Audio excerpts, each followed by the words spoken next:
Hari ini kita buka Alkitab kita buka Alkitab Kejadian 29 ayat 31 sampai 32. Kejadian 29 ayat 31 sampai 32. Puji Tuhan ya. Wajah-wajah yang diberkati Tuhan ya, puji Tuhan. Ketika Tuhan melihat bahwa Lea tidak dicintai, dibukanyalah kandungannya, tetapi Rahel manggung. Lea mengandung lalu melahirkan seorang anak laki-laki dan menamainya Ruben, sebab katanya, sesungguhnya Tuhan telah memperhatikan kesengsaraanku. Sekarang betullah aku akan dicintai oleh suamiku. Ketika saya dijadwalkan untuk membawakan khotbah di tempat ini, Victor Sumber Fumoli, kira-kira apa yang ingin saya sampaikan? Satu saat biasa saya kan kalau siap hari malam berdoa sama anak-anak, sama istri, saya baca firman Tuhan, saya baca rumah harian, saya baca Alkitab ya. Lalu Tuhan menggerakkan saya untuk berbicara mengenai Lea. Ketika Tuhan menggerakkan saya untuk berbicara mengenai Lea, saya susun bahan khotbah mengenai Lea. Dan mengenai Lea ini, tokoh seorang Lea, kita bisa mendapati berkat-berkat inspirasi kekuatan dari tokoh seorang bernama Lea. Yakub punya istri dua, Lea dan Rahel. Lea dan Rahel itu adalah anak dari Laban. Dan Rahel dan Lea itu punya perbedaan secara fisik. Rahel dikatakan sebagai wanita yang cantik, wanita yang serupawan. Dan kebalikannya dikatakan sebagai di alam Alkitab. Apa yang dikatakan dalam Alkitab mengenai Lea? Lea itu matanya kusam, tidak bersinar. Tentu ada dua perbedaan. Lalu kita lihat Yakub sangat mencintai Rahel, sangat mencintai Rahel. Bahkan ya, kalau kita lihat ya, Kejadian 29 ayat 16 sampai 17. Kejadian 29 ayat 16 sampai 17.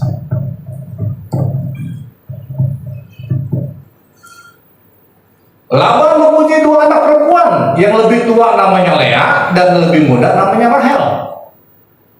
Lea tidak berseri matanya, tapi Rahel itu elok sikapnya dan cantik parasnya. Bayangkan, Yakub punya dua istri dan dua perbedaan ya. Yang istri pertamanya Lea, istri keduanya Rahel, yang satu cantik, yang satu disebut kusam. Tentu sebagai Lea, apa yang dilakukan oleh seorang Lea. Tapi kalau kita lihat Yakub ya, sangat mencintai Rahel. Bahkan untuk mendapatkan Rahel, dia mau kerja sama calon mertuanya 7 tahun. Lalu karena ditipu oleh calon mertuanya, kerja lagi 7 tahun. Kerja 14 tahun Yakub kepada calon mertuanya untuk mendapatkan Rahel. Kejadian 29 ayat 20. Kejadian 29 ayat 20.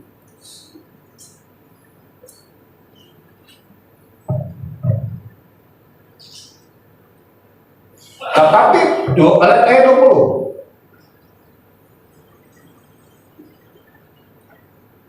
Jadi bekerjalah Yakub 7 tahun lamanya untuk mendapatkan Rahel itu. Tetapi yang 7 tahun itu dianggapnya seperti beberapa hari saja karena cintanya kepada Rahel.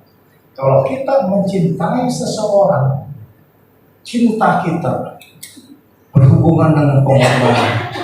Yakub kerja 14 tahun karena cintanya tidak merasa capek. Saya percaya setiap jemaat yang hadir saat ini tidak merasa lelah, tidak merasa capek walaupun tinggalin keluarga, datang pakai ongkos, kepanasan, ya, tinggalin kerjaan di rumah, tapi tetap hadir karena setiap jemaat terkasih mencintai ibadah, mencintai Yesus di tempat ini. Ketika kita mau melayani, ketika kita mau berkorban, tidak akan merasa lelah karena kita mencintai. Seorang ayah kerja siang malam dari kaki dari pala, tidak merasa capek karena mencintai anak-anaknya, mencintai istri. Istri juga kerja, cuci, gosok, apalagi yang dicuci cara jenuh, Gosokannya keras, nggak ada mesin cuci. Tidak merasa capek karena mencintai keluarga.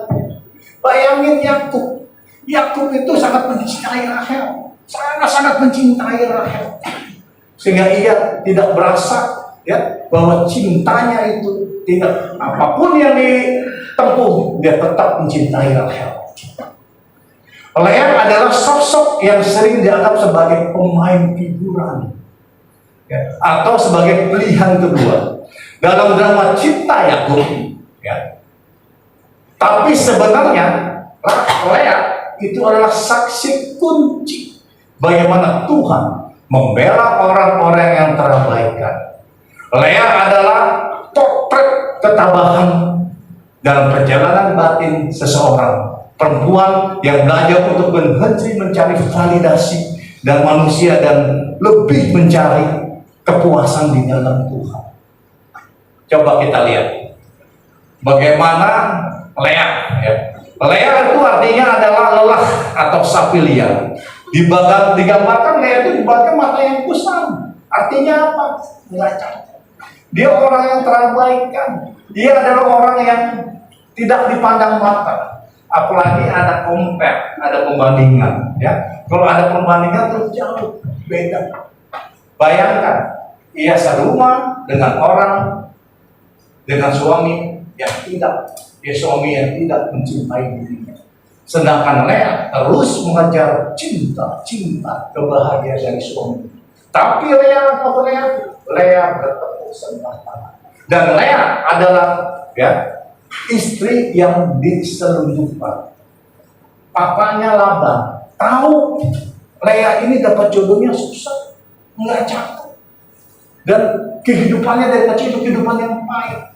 Lalu pada suatu malam ketika Yakub menikah pada Rahel, maka Laban dalam skema penipuan malam pengantin, dia selundupkan Lea ke ranjangnya Laban.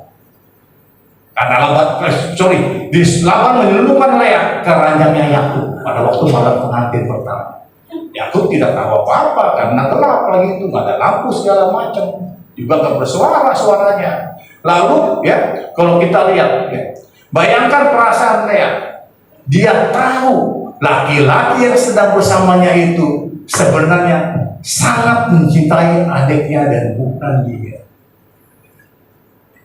Jadi dianggap sebagai apa? Lea memandang dia sebagai alat. Karena kasihan bapaknya diselundupkan Lea dan ranjang pengantin Yakub. Bagaimana perasaan seorang Lea? Dan Lea sangat tahu dia hidup bersama seorang laki-laki yang tidak mencintai dia tapi hanya mencintai adiknya. Lea masuk ke dalam pernikahan tanpa cinta. Ya, dia hidup di bawah bayang-bayang Rahel yang lebih dicintai suaminya. Secara satire, perumpamaan Lea ini ya potret kita saat kita berada di tempat yang salah.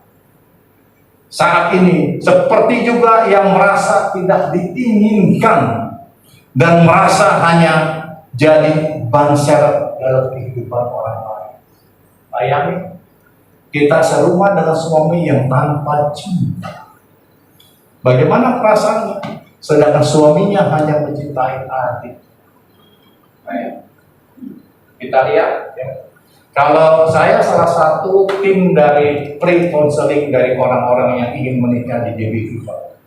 Ketika orang-orang di GBV, orang-orang pasangan muda yang ingin menikah, ada namanya pre-counseling. Pre-counseling itu sebelum menikah masuk dalam perkatan nikah, saya harus men-counseling mereka. Biasanya konselingnya pakai Zoom, tapi untuk pelajaran saya nggak mau konseling dengan Zoom. Saya harus melihat muka dengan muka dari calon pengantin. Setelah muka dengan muka calon pengantin, baru saya memberikan pendalaman iman, pengertian mengenai pernikahan. Kalau saya lihat ya, ada beberapa pasangan-pasangan yang ketika ditanya bagaimana mengenai seks bebas sebelum nikah, aneh loh jawaban-jawabannya, aneh. Ada juga ya, ada beberapa yang jawab, seks bebas oke. Saya tanya alasannya kenapa kok seks bebas ini? Asal jangan hamil. Oke, itu pertanyaannya yang dijawab dengan jujur, saya menghormati kejujuran. Ada lagi segala kasus-kasus mereka ya. Ada lagi seorang calon pengantin yang mengatakan ketika menikah, saya sepakat tidak mau punya anak. Wah, itu banyak satu dua, ada beberapa. Saya sepakat tidak punya anak. Ketika saya juga dalam pelayanan di PI, ada jemaat-jemaat yang datang bersama anaknya dan mantunya. Anak dan mantunya, tolong Pak Imam, ini anak mantu saya ini selalu ribut aja di rumah. Oke, kita ngobrol-ngobrol ya sama anak mantunya ya. Jadi anak perempuan ini punya suami, dia cerita konseling sama saya. Ini suami saya setiap hari main pedal. Biasa saya temani, tapi lama-lama saya capek temani. Setiap hari main pedal, udah timbul lah. Gesekan-gesekan ke pasangan muda. Ada lagi seorang laki-laki datang kepada saya minta konseling, minta didoakan. Pak, saya ini termasuk orang yang sek. Segala macam permasalahan. Inti dari permasalahan itu apa? Tidak ada cinta di dalam rumah tangga. Selagi kita ada kesempatan, berikan, ekspresikan cinta kita kepada orang-orang terdekat di rumah kita. Kepada istri kita, kepada suami kita, walaupun kita sudah menikah puluhan tahun, ekspresikan cinta kepada anak-anak kita, kepada mertua kita, orang tua kita, ekspresikan. Keluarga akan rapuh kalau di dalam dirinya, dalam keluarga yang tidak ada yang namanya cinta. Bayangkan bagaimana perjuangan seorang kaya, dia tinggal bersama suaminya yang tidak mencintai, sedangkan suami hanya mencintai adiknya yang bernama Rahel.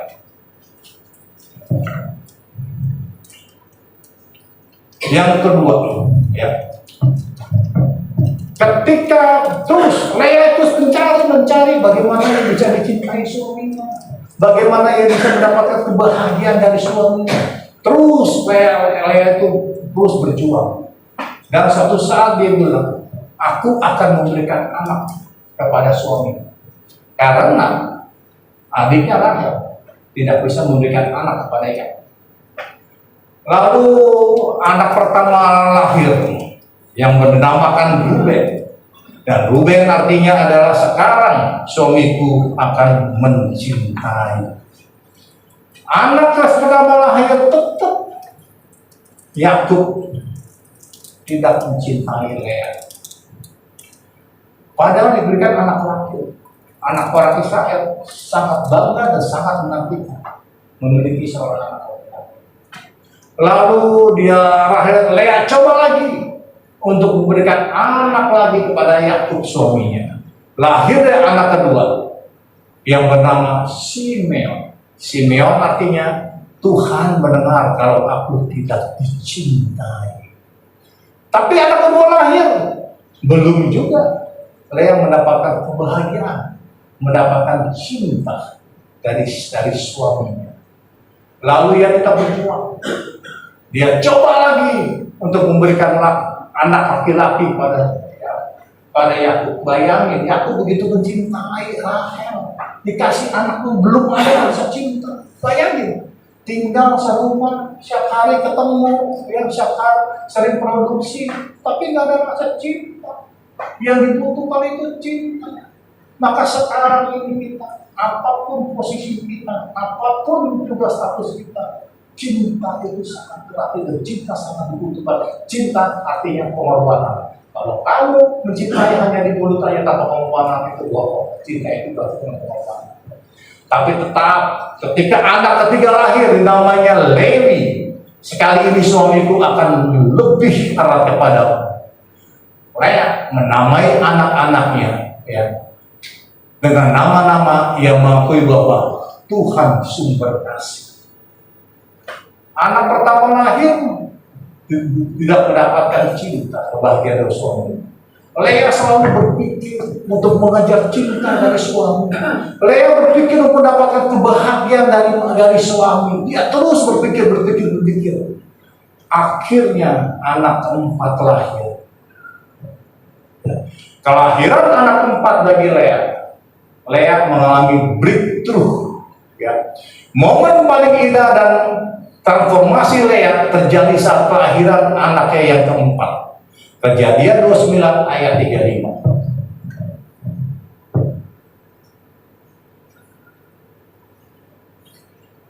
Lea berhenti memberikan syarat kepada kebahagiaannya. Dia tidak lagi berkata, sekarang suamiku akan begini atau begitu.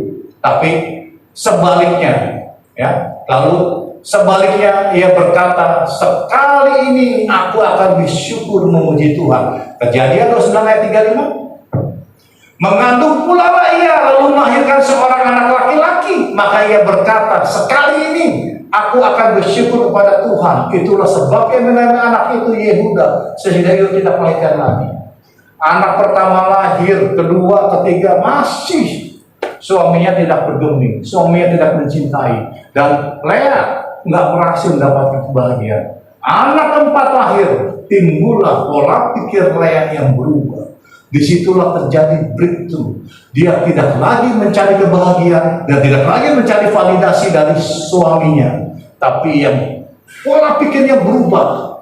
Dia mencari kebahagiaan melalui Tuhan.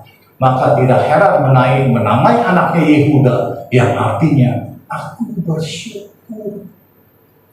Walaupun tidak mendapatkan kebahagiaan dari suami, walaupun tidak mendapatkan cinta dari suami, dia bersyukur. Disitulah terjadi perubahan pola pikir. Disitulah terjadi titik balik. Disitulah terjadi breakthrough dari seorang yang bernama Lea. Dia tidak lagi berharap pada suaminya. Biarin suaminya seumur hidup tidak mencintai dirinya, tapi dia tetap bersyukur. Kata bersyukur, ucapan mulut bersyukur dinamai pada anaknya ungkapan iman, ungkapan isi hati. Walaupun tidak dicintai suami, dia bersyukur.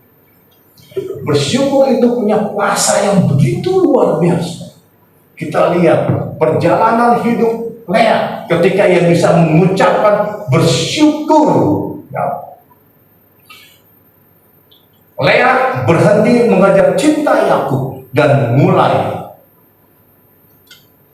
merayakan kasih Tuhan. Secara teologis, ini adalah kemenangan besar dari rahim Lea, bukan dari rahim Rahel. Lahirlah keturunan raja-raja serta Mesias.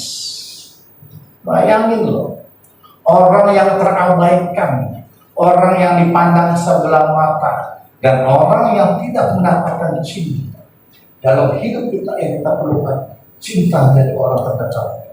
Tapi seumur hidup Lea tidak mendapatkan cinta dari suaminya. Dia putar pola pikirnya. Daripada dia berharap pada suaminya, daripada dia mengejar cinta, mengejar kebahagiaan, dia putar balik. Dia bersyukur. Dari rasa syukur Lea itulah, dari rahimnya lahir keturunan raja-raja Israel dan lahir Mesias. Orang terabaikan, dia tetap tambah walaupun tidak mendapatkan cinta. Ya, tambah. Modalnya apa ketika kita mendapat penderitaan, kesukaran, masalah? Bersyukur. Kalau orang bersyukur, dia bisa tambah menghadapi rintangan masalah. Dalam hidup ini banyak masalah. Masalah datang tiba-tiba. Masalah-masalah. Apa yang kita lakukan? Kita belajar kepada Lea. Dia bisa bersyukur, dia bisa tabah. Orang yang tabah, orang yang bersyukur, orang yang menjadi pemenang luar lebih dari pemenang. Lihat contoh dari Daud. Ketika Daud melawan Goliat, Daud itu dihina-hina sama Goliat. Goliat berkata, Goliat datang dengan pedang, dengan segala macam topeng, dan segala macam tombak. Daud hanya melawan dengan kata-kata. Dihina-hina depan orang. Bahkan Goliat berkata menghina Daud, anjingkah aku untuk melawan aku dengan kata-kata? Apa yang lakukan Daud? Tetap tambah. Hidup kita ini, kadang-kadang kita menghadapi orang-orang yang berkhianat, menusuk kita dari belakang. Depan kita baik, di luar kita tidak baik. Banyak orang segala macam. Kesulitan masalah yang hadapi, tetap tabah menghadapi masalah. Cerita mengenai Hana dengan madunya yang bernama Penina. Peninanya melahirkan terus, tapi Hananya nggak melahirkan. Lalu Penina, madunya menghina Hana. Apa yang lakukan Hana? Hana tidak membalas kebencian dengan kebencian. Hana tidak membalas ejekan dan ejekan. Apa yang lakukan Hana? Tabah. Modal sukses. Ya, saya juga sama-sama belajar. Walaupun kita bisnis apa segala macam, modal sukses, tabah menghadapi rintangan. Contoh seorang ayah, dia bersyukur aja menghadapi masalah, bersyukur mendapatkan cinta. Dia tetap hidup berjalan bersama Tuhan, bersyukur walaupun tidak dapat cinta. Pelajaran yang kita peroleh dari seorang penampilan dia, nilaimu tidak ditentukan oleh siapa yang mencintaimu. Lea mungkin tidak mendapatkan cinta Yakub seumur hidupnya, tapi dia mendapatkan perhatian khusus dari Tuhan. Jangan hancurkan dirimu hanya karena kamu tidak dianggap oleh orang-orang di sekitarmu. Sering kita dipandang mata, sering kita dianggap anak bawang, tidak diperhatikan sebagai orang berbuat. Ingat, Tuhan yang memperhatikan. Diperhatikan Tuhan. Bahkan kalau kita lihat pekerjaan Tuhan yang luar biasa terjadi dalam kehidupan Lea. Bahkan nenek moyang Yesus lahir dari rahim seorang bernama Lea. Apapun status kita, apapun posisi kita saat ini, terbuang terabaikan. Cerita ini bukan hanya cerita dongeng, tapi cerita ini adalah Alkitab kita kisah nyata, di mana Tuhan ingin menyampaikan pada kita semua. Mungkin kita terabaikan semua orang dunia, tapi percayalah, Tuhan memperhatikan kita. Tuhan tahu bahasa air mata kita, dan Tuhan tahu ketika kita tahu, ketika kita bersyukur. Berhenti menjadikan manusia sebagai sumber kebahagiaan.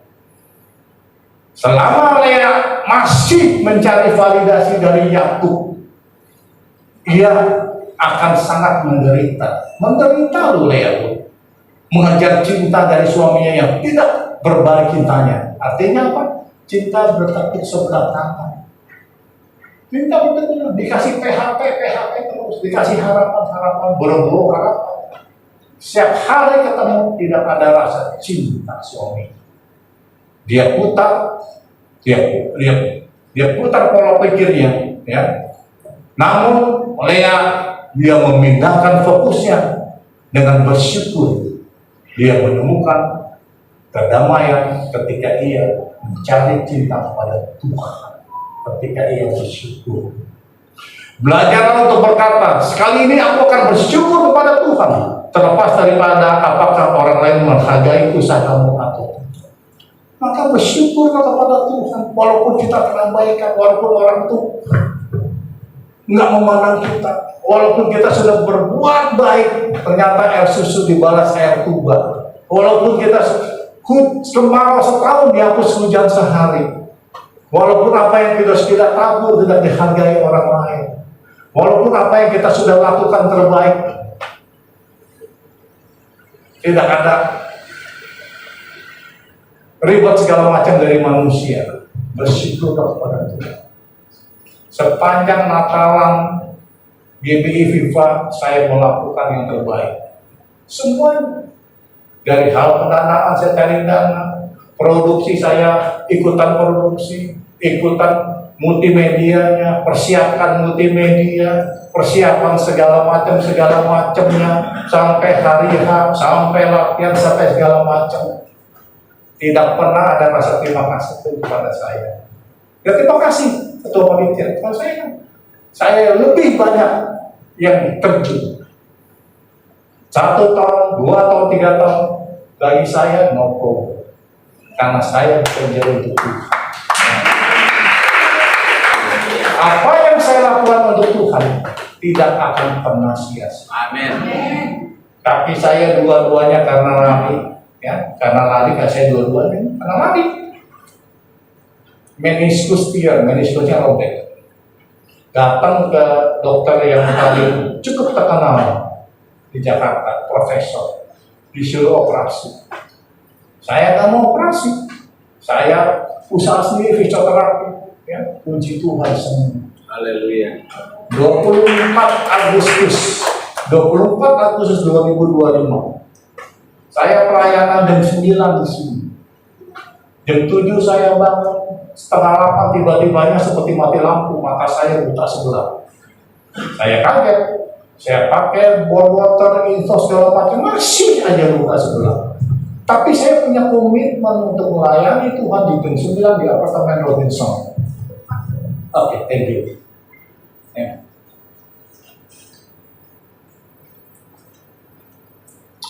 Dalam keadaan buta sebelah, saya tetap hadir di tempat ini. Saya nggak bisa bawa mobil, saya naik taksi. Setelah saya khotbah berapi-api, apalagi khotbahnya temanya bergaya bertanggung jawab. Setelah saya khotbah masih buta, saya naik taksi ke Jakarta SMK berobat. Ternyata berobat ketemu dokter jaga, dokter mata. Dokter mata bilang, Bapak ini stroke mata. Lalu istri saya nyamper ke JSM Menteng, nyamper juga. Lalu istri saya begitu worry, begitu ketakutan. Istri saya tanya dokter, kesembuhannya bagaimana? Bisa sembuh nggak? Dokternya menjawab secara jujur. Ditanya, sulit. Betul sulit. Dia bilang stroke mata ini. Kalau Bapak stroke, ada blok di sini, saya bisa pasang ring di jantung. Kalau Bapak stroke di sini, gumpalan darah di sini, pembuluh darah, saya bisa pasang ring di sini, 100% sembuh. Tapi di mata nggak bisa. Lalu pada 2 hari kemudian saya ke Singapura, ketemu dengan seorang profesor dokter mata Singapura yang cukup bagus, cukup terkenal. Di pertanyaan sama diajukan oleh istri saya. Bagaimana nih Pak? Ini dok, bagaimana dok? Kesembuhannya bagaimana? Dia bilang very difficult. Dia udah berkarir, udah umur 70 tahun, berkarir sudah 40 tahun. Susah sembuh. Pada saat itu saya tuh di dalam diri saya, keyakinan saya, bagi Tuhan tak pernah ada yang mustahil. Ketika istri saya berdebat dengan dokter dan dokternya juga ditanya, susah. Tuhan memberikan saya ketenangan. Berjalan waktu, bisa lihat, akhirnya bisa lihat sampai sekarang 75 sampai 80. Bagi Tuhan tidak ada yang mustahil. Apa yang saya lakukan? Bersyukur. Ketika saya nggak mau, saya sakit ke dokter, tiba-tiba langsung saya tinggalin pelayanan saya. Lalu sampai dokter mata bilang, waduh Bapak itu stroke itu punya 6 jam grace period. Kalau Bapak terlambat, seumur hidup bisa seumur hidup ternyata. Tapi puji Tuhan, saya nggak tahu grace period dan segala macam. Setelah pelayanan saya langsung aja ke sana, sampai sana jam 11, jam 12. Masih dalam kurun waktu belum 6 jam. Bagi Tuhan tuh nggak ada yang mustahil.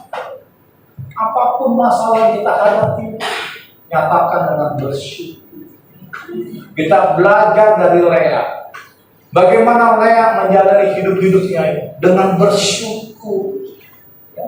Tuhan memakai yang terabaikan untuk rencananya yang besar.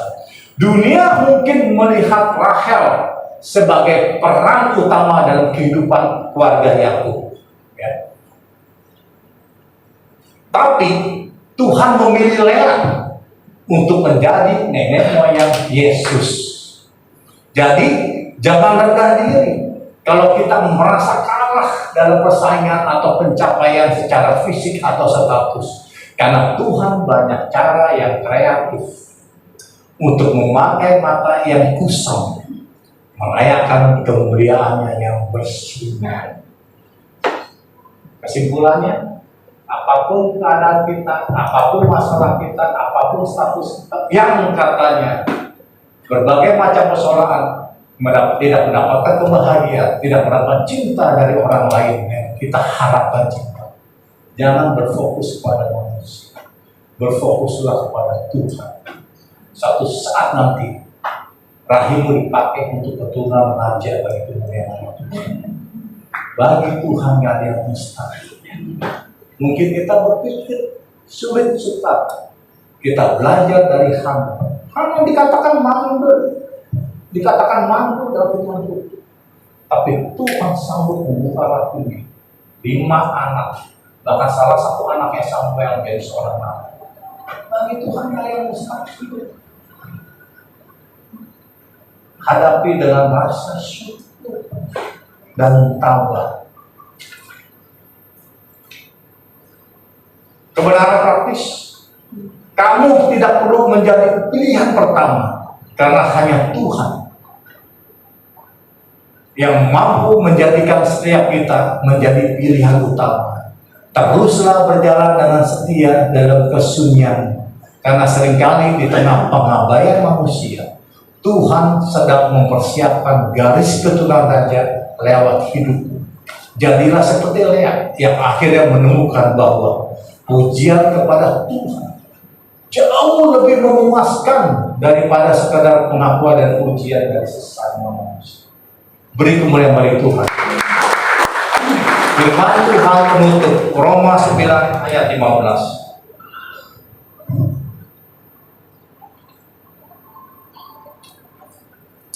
Roma 9 ayat 15. Kita baca bersama. 3, 2, 1. Sebab ia berfirman kepada Musa, aku akan menaruh belas kasihan kepada siapa aku mau belas kasihan, dan aku akan bermurah hati kepada siapa aku bermurah hati. Imam musik silakan. Sekali Yesus. Ya, sekali. Sekali begitu. Imam musiknya silakan. Belikan. Yang lain. Sama-sama kita naikkan pujian ini dengan hati yang dalam. Sekali Yesus tetap Yesus. Dari awal.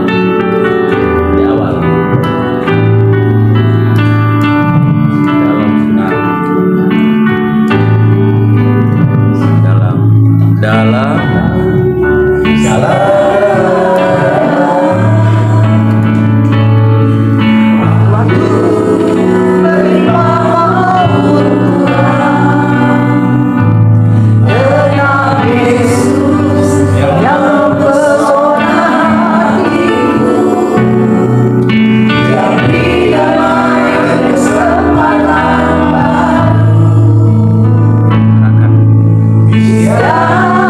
Musim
kasih.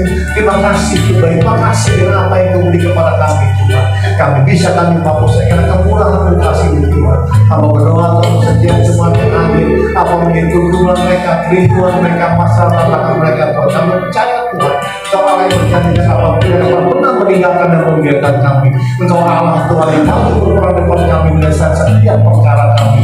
Tuhan, inilah hati kami Tuhan. Pakai kami semua untuk diri anak-Mu, pakai kami semua untuk banyak melalui hidup kami, banyak jiwa berkati, banyak jiwa selamatkan dan nama-Mu dimuliakan. Dalam nama Yesus kami berdoa, haleluya. Amin. Amin. Haleluya.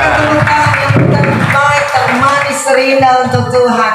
Kita semua diingatkan kembali, amin. Ubah mindset kita. Amin. Jangan hanya nuntut, ya. Jangan hanya nuntut, tapi mulai hari ini belajar untuk bersyukur. Amin. Lihat kiri kananmu. Yuk, bisa yuk selalu bersyukur. Syukur, ya. Amin. Amin. Lihat kiri kanan kau perlu sentuh dia, selamat katakan, yuk bisa yuk untuk selalu bisa bersyukur ya. Jangan hanya ngeluh aja. Jangan hanya bandingin hidup kita dengan orang lain. Mulut kita keluarnya komplain aja. Tapi mulai hari ini, makanya suatu ketika saya pernah ya sedikit ya, saya pernah dalam sebuah rumah duka melayat. Kemudian ada dua bapak-bapak. Saya diperkenalkan dan dikatakan, Ibu Ike ini bla bla bla. Akhirnya saya kenal dan saya menyampaikan kebenaran firman Tuhan. Tapi pada saat saya menyampaikan soal firman, soal bagaimana kita hidup hari-hari ini, yang satu terus bilang begini, tapi banyak Bu Ike, orang-orang Kristen sudah percaya Tuhan, hidupnya sungguh-sungguh, kelihatannya, tapi pada kenyataannya enggak Bu. Aduh, saya ngomong lagi firman Tuhan, oh dia ngomong begitu. Ya Ibu, sekarang mah gak bisa dipakai Ibu. Orang ke gereja, orang begini, tapi belum benar, hidupnya belum benar. Saya bingung mau jawab apa sama si bapak ini, karena terus melemahkan setiap apa yang saya sampaikan kepada bapak yang satu. Akhirnya saya Tuhan kasih hikmat. Saya katakan, Pak, sekarang ini, hari-hari ini kita apa? Tutup mata kita, tutup telinga kita untuk menghitung dosa orang, untuk menghakimi orang. Dan saya katakan, buka mata Bapa, buka mata kita lebar-lebar, lihat ke dalam dan berkata, apa yang harus saya perbaiki supaya saya menjadi manusia yang gampang. Amin. Ya, hari-hari ini jangan komplain banyak, jangan banyak membandingkan diri, tetap bersyukur seperti sudah firman Tuhan sampaikan. Kita akan bawa persembahan. Terima kasih sekali lagi Pastor Imam untuk kami yang sudah disampaikan kesaksian yang luar biasa dalam perjalanan hidup kekristenan. Mengikuti Yesus adalah pengalaman hidup bersama Tuhan. Kita akan bawa persembahan yang akan berdoa. Yang akan berdoa persembahan, saya undang untuk maju ke depan. Yang akan berdoa persembahan, Ibu Linda.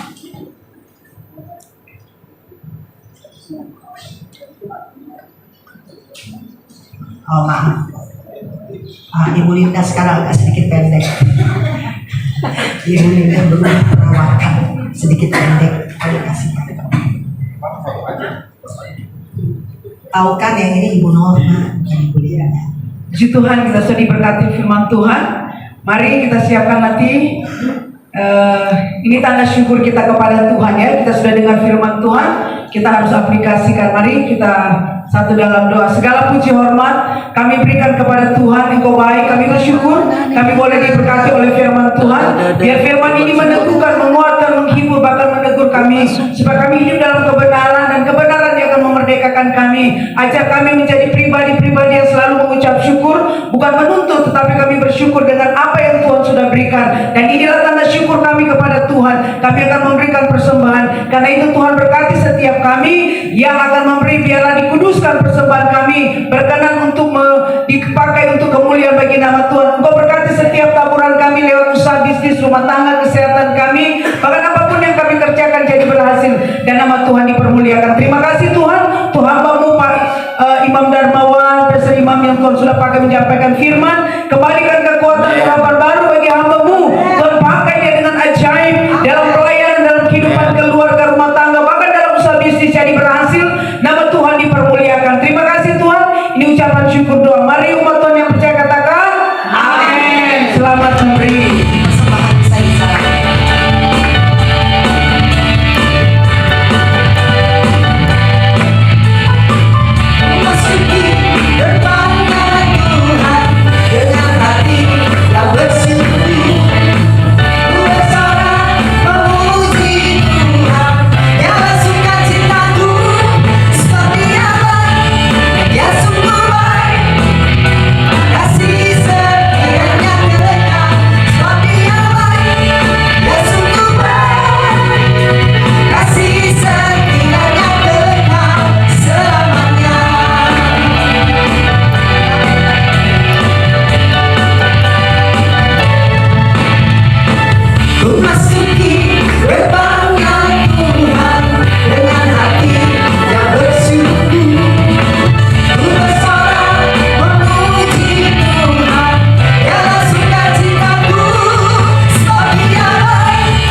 Shalom, shalom, puji Tuhan.